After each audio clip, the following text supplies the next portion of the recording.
está dedicado a salud y recordemos, tenemos oración. Amén. Amén. Amén. Así que Dios los bendiga y tengan una feliz semana. Amén.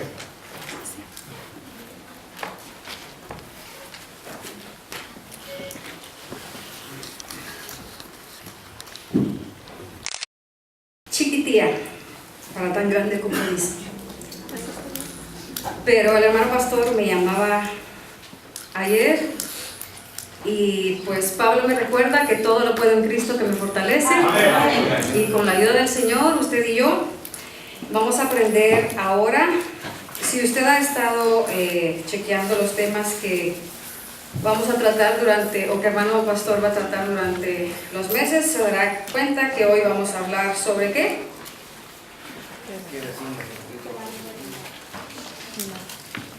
Cómo superar el enojo.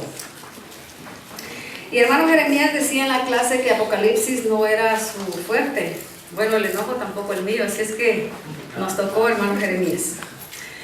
Hermano pastor sintió que yo podía, amigos, si usted está aquí por primera vez, no se preocupe, el pastor da los mensajes, ahora es un caso muy aparte, él está enfermo y nosotros vamos a tratar de darle vida a lo que hermano Noldo recopiló. Él puso el mensaje o la clase o lo que sea que es para hoy y me pidió que si yo le daba vida, así es que voy a tener que leer bastante y yo espero que sea ameno y que aprendamos juntos. ¿Amén? Amén. Bueno, empecemos con unas historias que vamos a leer. Pedro venía de unas raíces creyentes.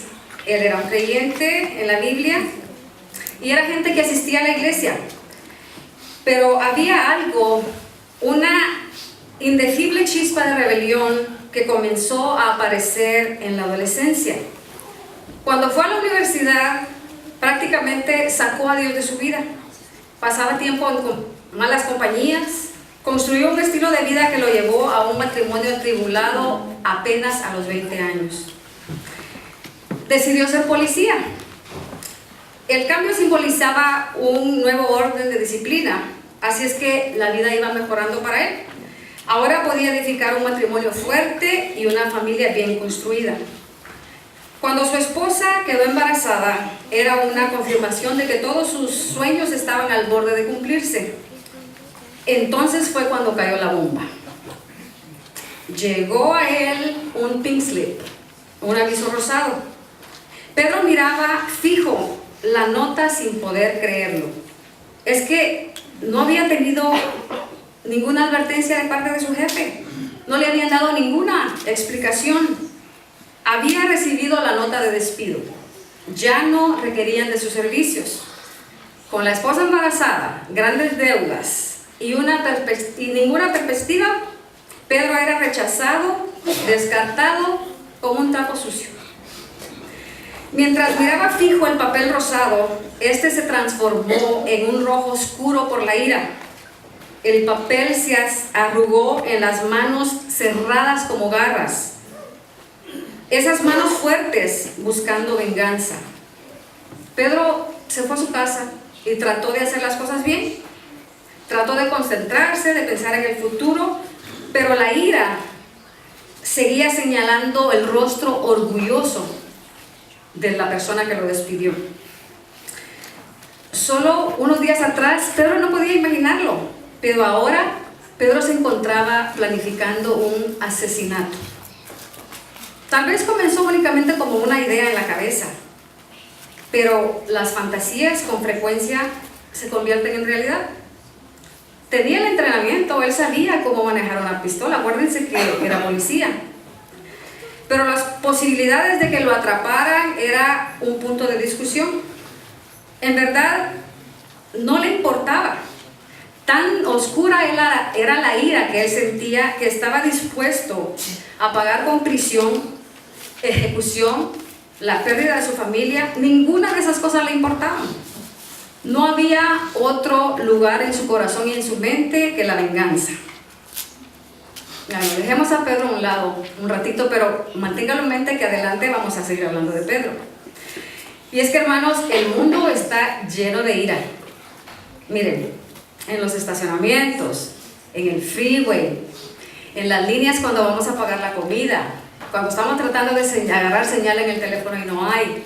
Y alguien dijo que hasta en las mismas bancas de las iglesias.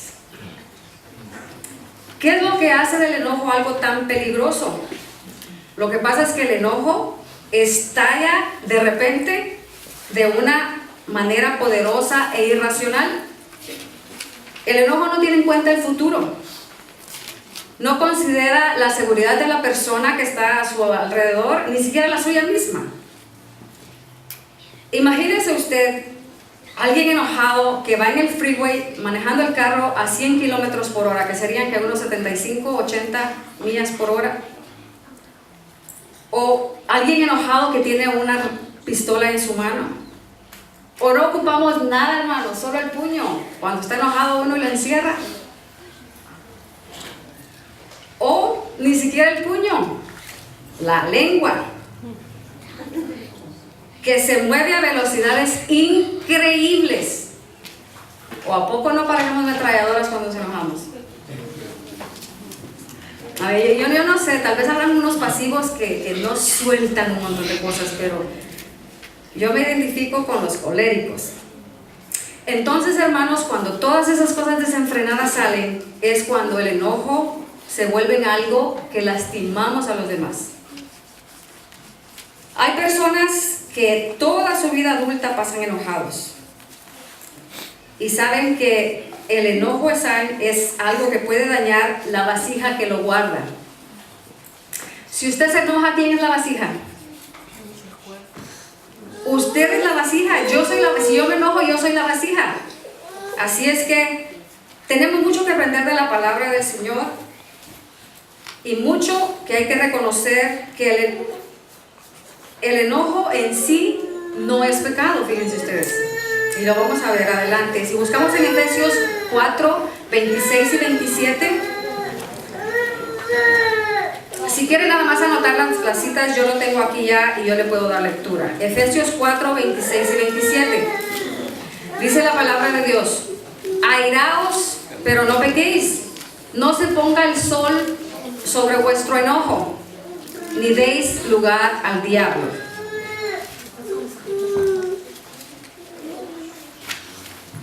¿Es posible utilizar la ira en forma positiva? Miren, si usted va a un psicólogo para que le saque ese enojo que tiene, el psicólogo le va a decir: no se reprima, suéltelo, saque todo el veneno que tiene por dentro.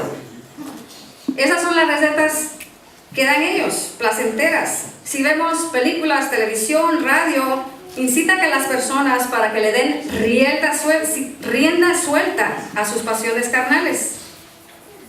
Pero nosotros hoy vamos a ver el enojo desde una perspectiva bíblica. Vamos a ver qué dice Gálatas 5:20. Y otra vez, si quieren, nada más anote la cita y yo leo acá.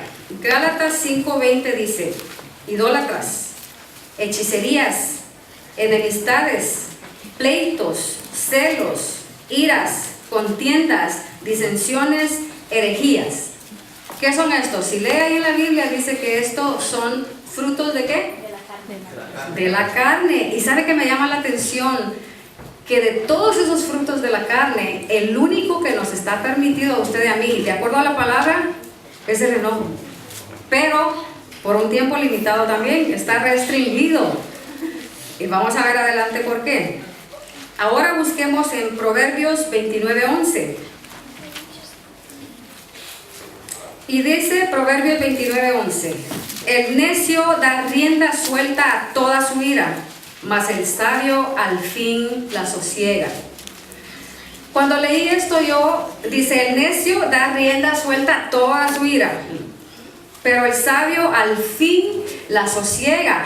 O se hace que hasta el sabio tiene ira, pero la sosiega. Llega un punto donde su cordura le dice: ok, no puedes pasar de aquí.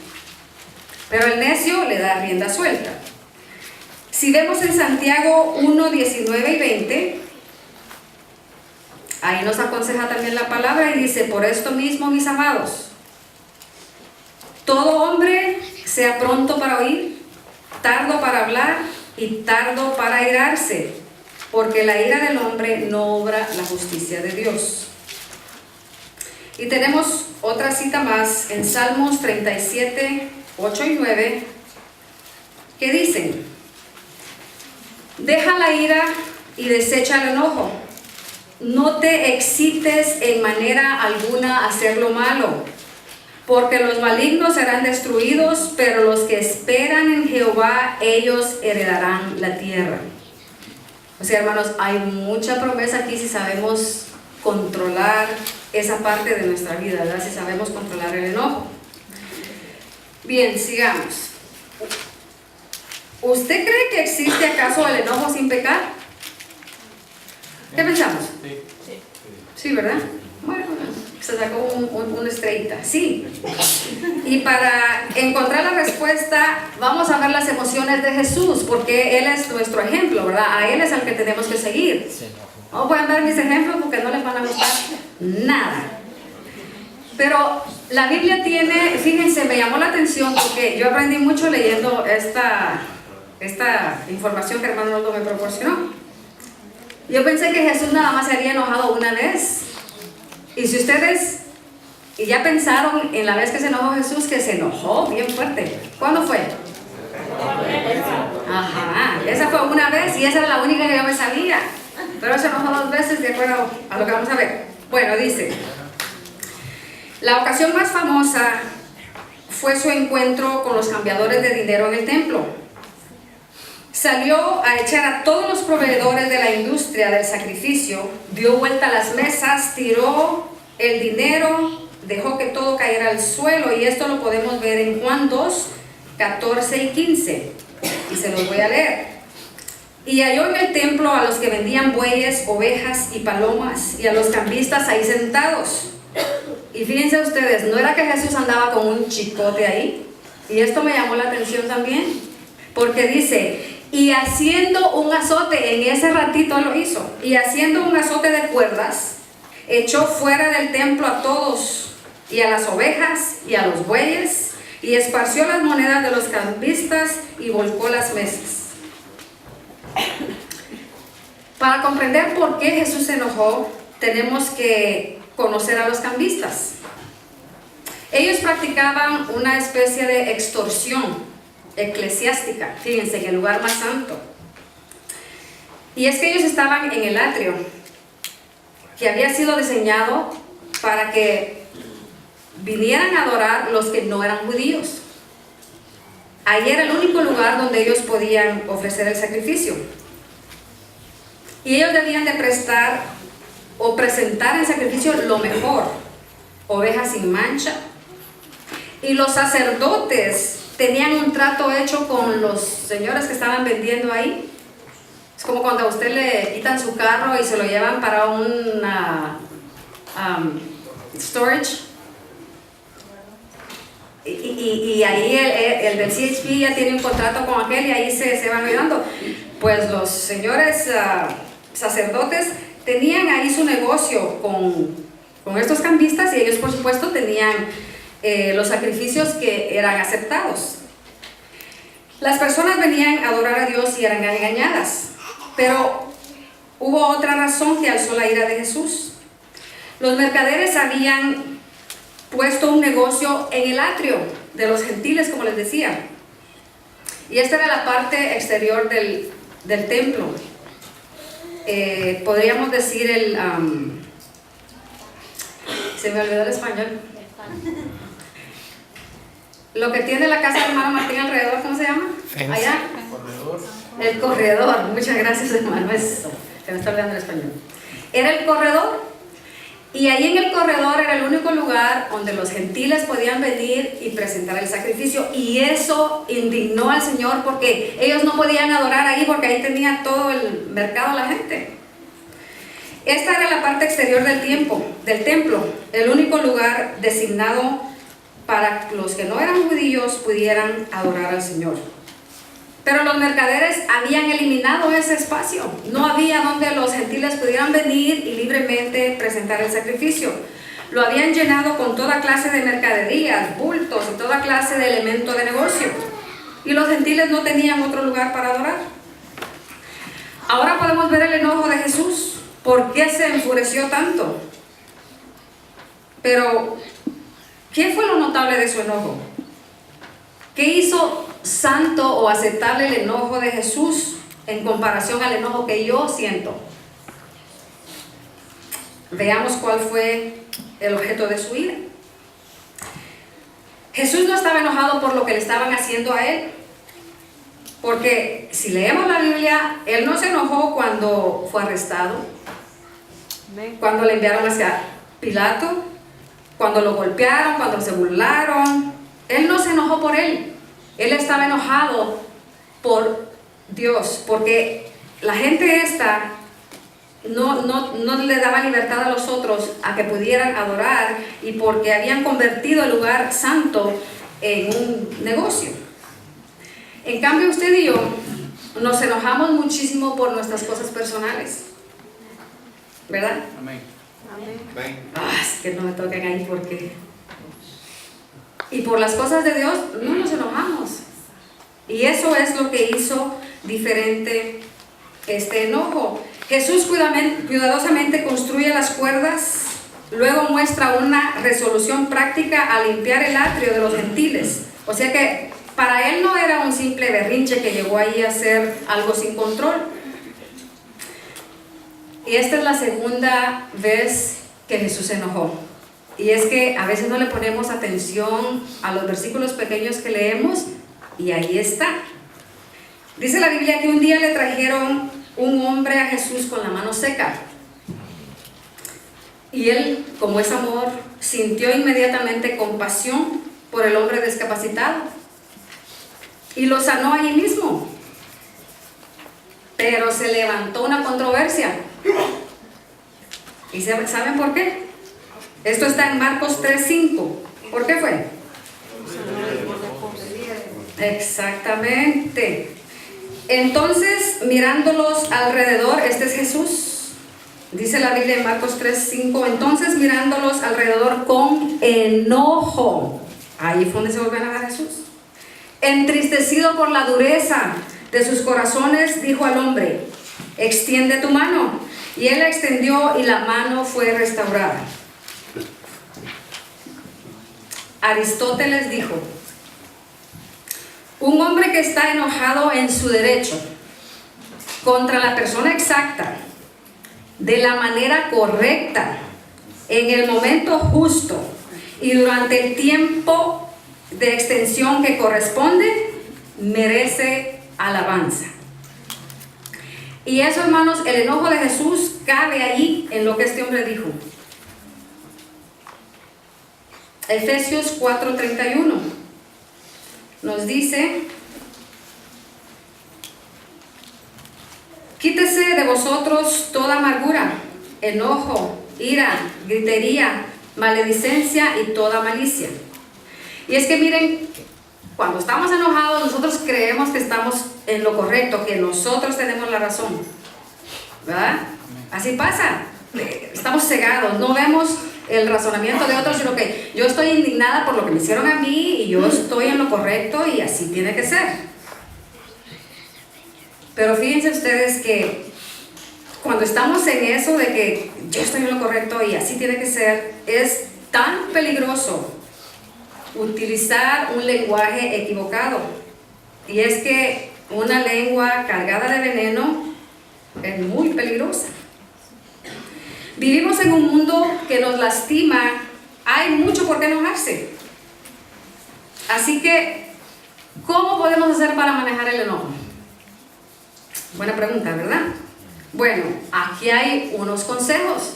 Y tomemos nota porque recuerde que usted y yo estamos aprendiendo juntos esta mañana. La que está leyendo esto estaba cero en esta posición, pero vamos a aprender juntos, ¿verdad? La primera recomendación es: no acumule su enojo. Recuerde que en cierto tiempo, en cierto momento, estar enojado ya se convierte en una elección suya. Usted decide si va a estar enojado toda la vida, o si usted decide, bueno, ya es suficiente, ya me enojé lo suficiente, ya voy a pararle. Esa es una idea nuestra, ¿verdad? Pero la Biblia dice que podemos estar enojados ¿cuántas horas? Bueno, no dice cuántas horas, ¿verdad? Que no se ponga.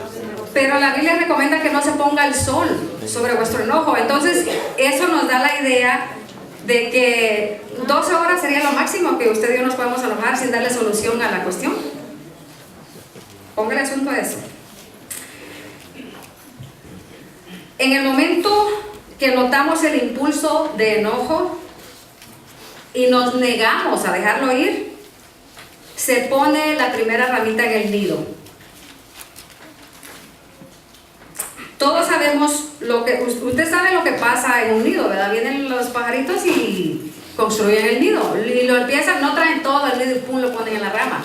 Empiezan con una ramita, otra ramita y otra, hasta que está el nido ya bien diseñado. ¿Y qué pasa en el nido? ¿Para qué es un nido?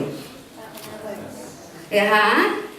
Todos sabemos lo que sucede tarde o temprano en un nido. Algo se cría ahí en el nido y después ¿qué pasa? Sale a volar. Así es que si usted y yo alimentamos el enojo y se va criando y criando ahí, un día va a reventar esa cosa. Y va a salir y no va a salir para bien, ¿verdad? La Biblia nos dice que no dejemos que el sol se ponga sobre nuestro enojo, como decíamos. Es una manera simple y elocuente de decir que tenemos que vaciar nuestras cuentas antes de que se termine el día. Que al empezar el día de mañana, empecemos con los libros de enojo en blanco. Y como les decía, bajo este principio, como máximo hay que guardar los resentimientos no más de 12 horas. Otro consejo es no se vaya a la cama enojado. No se acueste mientras no le haya pasado el enojo. Y eso lo recomienda mucha gente. La Biblia no dice exactamente eso, pero desde el momentito que dice que no se ponga el sol sobre su enojo, eso quiere decir. El problema, hermanos, es cuando albergamos, le damos la bienvenida al enojo y empezamos a construir el nido. Imagínese usted en este momentito que usted está enojado. ¿Qué pasaría si usted dice todas las cosas que le vienen a la mente cuando está enojado? Mire, le gustaría que, hermano Jeremías hace un boletín semanal, le gustaría que se publicara en ese boletín todo lo que usted dijo, para que sus amigos y su familia lo puedan leer. ¿O verdad? Entonces mejor no hay que decirlo. Una mujer se había divorciado hace muchos años. Durante todo ese tiempo, esta señora fue a terapias para tratar de recuperar su pena. A pesar de todo ese tiempo que había ido, aún estaba salpicando toda su ira y su amargura sobre el esposo que la había abandonado. Y un día se le preguntó, ¿por qué usted no puede seguir adelante con su vida? ¿Por qué no puede dejar a un lado su enojo? Y ella contestó, porque es la única historia que tengo. Y es que, hermanos, a veces tenemos que ponerle fin a la historia, aunque no sea el fin que nosotros queremos, aunque no sea un fin feliz. Y así podemos empezar otro capítulo fresco. El enojo alimentado no es forma de vivir. Y escuche